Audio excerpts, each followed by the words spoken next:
Fala galera, saudações vascaínas, começando mais um vídeo aqui no canal, eu sou o Juninho, você está no canal Machão da Gama para mais um giro de notícias, primeira edição dessa segunda-feira, começando aqui mais uma semana e desejo para você uma ótima semana, que você consiga realizar todos os seus objetivos pessoais e profissionais. Bom, infelizmente ontem o Vasco foi derrotado, perdeu para a equipe do Grêmio por 1-0, e a gente começa essa semana pensando em Copa do Brasil, que na quarta-feira o Vasco enfrenta a equipe do Atlético Goianiense lá em Goiânia. A gente vai falar sobre isso aqui, a gente vai falar também sobre a arbitragem, O Vasco reclamou bastante, de forma oficial até, teve um pronunciamento ali do Marcelo Santana, sobre a arbitragem, você vai ver aqui nesse vídeo. Vamos mostrar a classificação do Campeonato Brasileiro também, enfim.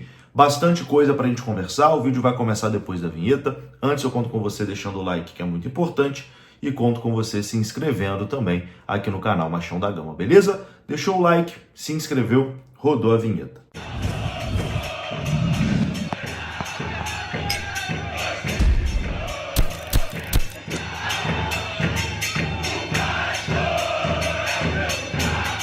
Bora lá então, meus amigos, começando aqui mais um vídeo. Vamos aqui direto para os assuntos, sem enrolação, vamos falar de Vasco da Gama.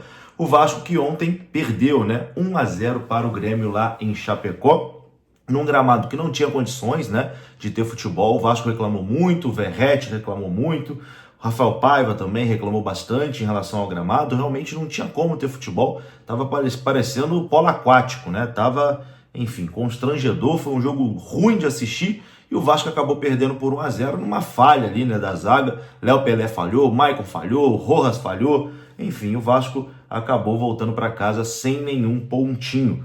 Mas a arbitragem irritou bastante o Vasco. Não teve, assim, nenhum erro grave, da arbitragem.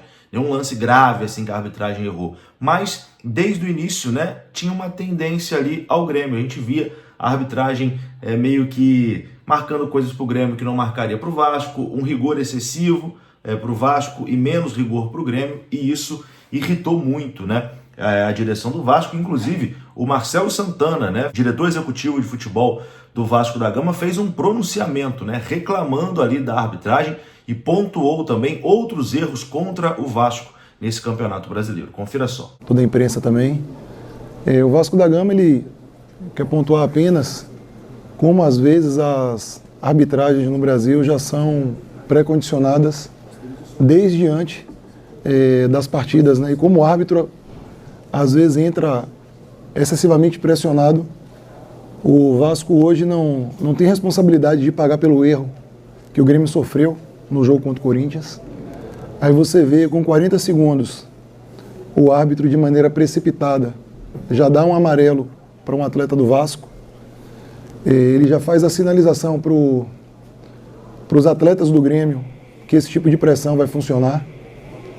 Nas bolas paradas ofensivas do Vasco, os senhores puderam observar como várias vezes o árbitro retardava a cobrança. Isso aumenta o nível de ansiedade dos jogadores. Diversas vezes ele foi reclamar com o Verratti, que o Verratti está tentando se posicionar. Ele tinha que reclamar com o defensor, que está impedindo a cobrança. O Coutinho, no final do primeiro tempo, não conseguiu cobrar falta, demorou mais de 2 minutos e 30 para o Coutinho conseguir cobrar uma falta.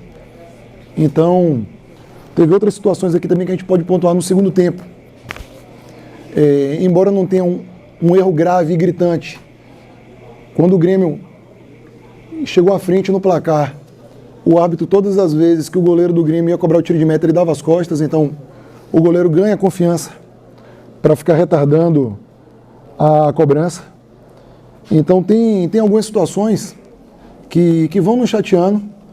Hoje, repito, não teve nenhum erro gravíssimo, mas tem diversas situações para quem está dentro do dia a dia se sente prejudicado, os próprios atletas ficam estressados, e a gente tem observado isso ao longo do campeonato. O Vasco poderia ter falado no jogo contra o Atlético Mineiro, rodada passada, por exemplo, que teve um lance de cotovelada no Praxedes, no primeiro tempo, com 5 minutos de jogo, que o árbitro não foi nem ao VAR. Se a gente quisesse ir na rodada anterior também, contra o Atlético Goianiense, a gente teve um gol anulado, que não teve qual foi a indicação na hora do impedimento, não passou a imagem, a transmissão não comentou. Então, se a gente quisesse ter pontuado desde antes erros gravíssimos, o Vasco já teria toda direito e autonomia para pontuar. Então, a gente tentou aguentar para não aumentar esse nível de pressão na arbitragem, mas chega uma hora que parece que, se os clubes não se posicionam em público, a comissão de arbitragem presidida pelo Dr. Wilson Seneme não toma uma providência. Então, o Vasco, a partir do dia de hoje, quer que a comissão de arbitragem fique mais atenta, tenha um pouco mais de rigor na escolha das escalas e que os árbitros tenham um pouco mais de autonomia para fazer o seu trabalho. E era essa manifestação que o Vasco da Gama gostaria de fazer através da sua diretoria executiva na noite de hoje. Agradeço a cada um pela atenção e eu vou passar a palavra para o nosso técnico Paiva, poder falar da parte tática do jogo aí, e a gente da diretoria fica com essa parte de arbitragem de bastidores. Boa noite a todos e obrigado. Então tá aí, né? Tá o pronunciamento do Marcelo Santana, o Vasco se posicionando, né? Depois de se sentir prejudicado nessa partida contra o Grêmio.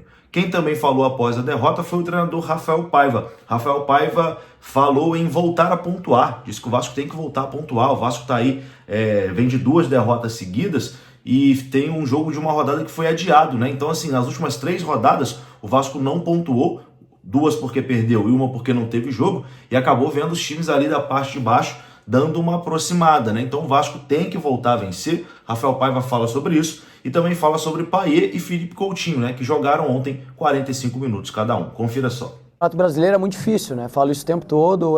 Para mim é o campeonato mais difícil que tem, né? E a gente vê nas últimas 2 rodadas algumas equipes que estavam lá na parte de baixo começaram a pontuar, e a gente que estava pontuando muito já estamos 2 jogos sem pontuar. É muito difícil quando você não pontua, né? Então a gente precisa logo retomar principalmente as vitórias, né? A gente sabe que quarta-feira tem o jogo mais importante do ano pra gente, a gente tem total consciência disso, a gente não pode deixar que essas 2 derrotas atrapalhem a gente, principalmente psicologicamente, nossa confiança não pode abalar, porque a gente tem que estar muito preparado. A gente sabia dessa sequência de 4 jogos fora de casa ia ser muito difícil, né? E a gente tem o 4º jogo agora, fora. Então a gente tem que estar preparado, a gente sabia que isso poderia acontecer, nunca a gente vai querer ficar mais de um jogo sem pontuar, a gente sabe o quanto isso é difícil, mas a gente tem que tocar para frente, já tem que estar preparado para o jogo de quarta-feira. A respeito de Coutinho e Payet, realmente é um jogo que eles não conseguem mostrar o potencial que eles têm, né? Apesar de tanto o Coutinho quanto o Payet terem conseguido em alguns momentos demonstrar o potencial que tem. Mas a gente espera que nos próximos jogos aí a gente consiga desenvolver melhor nosso jogo. Então tá aí, meu amigo. Rafael Paiva fala sobre voltar a pontuar. A gente vai dar uma olhada na classificação do Campeonato Brasileiro, né? Como ficou após a rodada de número 20. O Vasco continua na 11ª colocação. O líder é o Flamengo, tem 40 pontos. O Botafogo também tem 40 pontos. O Palmeiras é o 3º colocado, tem 36. Fortaleza é o 4º, tem 36. O Cruzeiro é o 5º colocado, tem 35. O São Paulo é o 6º, tem 32. O Atlético do Paraná é o 8º colocado com 28. O Atlético Mineiro tem 28, é o 9º. O Bragantino é o 10º colocado, tem 25 pontos. E o Vasco é o 11º colocado, tem 23 pontos. O Criciúma é o 12º com 21, Juventude tem 21, Internacional 14º com 20, o Corinthians é o 15º com 19 pontos, o Grêmio é o primeiro fora da zona de rebaixamento com 18, e na zona do rebaixamento temos Vitória com 18, Cuiabá com 17, Fluminense com 17 e Atlético Goianiense com apenas 12 pontinhos, né? Situação muito difícil aí do Atlético Goianiense. E falando em Atlético Goianiense, esse é o nosso próximo adversário, né? O Vasco encara o Atlético Goianiense, jogo de ida da Copa do Brasil. A partida vai acontecer lá no estádio Antônio Ascioli e foram disponibilizados 3.200 ingressos para a torcida do Vasco, para esse primeiro jogo aí das oitavas de final da Copa do Brasil. Não terá setor extra para a torcida do Vasco em Goiânia, serão esses 3.200 ingressos e só. No Campeonato Brasileiro, né, o Atlético botou ali um setor extra para a torcida do Vasco, isso causou muita polêmica lá entre diretoria e torcida do Atlético. Dessa vez isso não vai acontecer. Bom, é isso, né? Agora é virar a chave porque Na quarta-feira tem esse jogo importante de Copa do Brasil. Vou ficando por aqui. Se você gostou do vídeo, deixa o like que é muito importante. Se inscreva aqui no canal. Saudações. Até a próxima. Fui!